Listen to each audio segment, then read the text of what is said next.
नमस्कार, म बालकृष्ण आचार्य, medical lab technologist, हाल केन्द्रीय कारागार अस्पताल त्रिपुरेश्वर काठमाडौँमा कार्यरत छु। आज म यहाँहरूलाई कुन कुन ब्लड टेस्ट खाली पेटमा गर्न मिल्छ भन्ने कुराको सानो छोटो भिडियो बनाउन गइरहेको छु। अब खाली पेट भन्दा बित्तिकै सुरुमा त हामीले कतिदेखि कति घन्टाको बिचमा ग्याप राख्ने त भन्ने कुरामा चाहिँ 8 देखि 12 घन्टा बिचको जो टाइम हुन्छ त्यसलाई चाहिँ हामीले त्यसमा चाहिँ सादा पानी बाहेक अरू केही पनि खान मिल्दैन भनेर बुझ्नु जरुरी छ।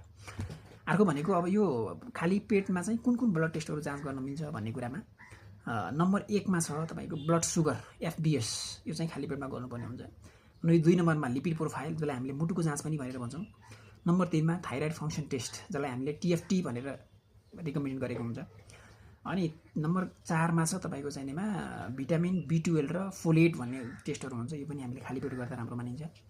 अनि नम्बर 5 मा छ हामीले जान्नै पर्ने भनेको चाहिँ ग्रोथ हर्मोन र कर्टिसोल भन्ने हुन्छ, यो जाँचहरू चाहिँ हामीले इयरली मर्निङमा गर्दा चाहिँ अझै उपयुक्त मानिन्छ।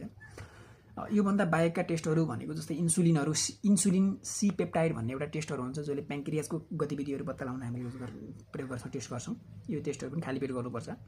अर्को भनेको जीजीटी टेस्ट जसलाई हामीले ग्लुकोज टलरेन्स टेस्ट भन्छौँ, यसलाई चाहिँ हामीले स्टार्टिङ गर्दाखेरि खाली पेटबाट हामीले यसलाई स्टार्टिङ गर्दा यो टेस्टहरू स्टार्ट गर्दा राम्रो मानिन्छ।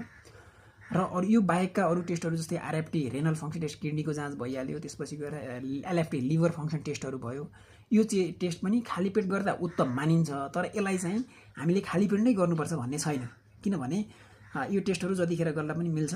यसमा चाहिँ खाली पेट गर्दा अलि एकुरेसी आउने भएको भएर हामीले चाहिँ खाली पेट गर्दा अझ उत्तम बेटर मानिन्छ भन्ने कुरा हो। अब योभन्दा बाहेकका टेस्टहरू चाहिँ अब अर्को भिडियोमा म व्याख्या विश्लेषण गर्नेछु भन्दै आजलाई यति नै। धन्यवाद, नमस्कार।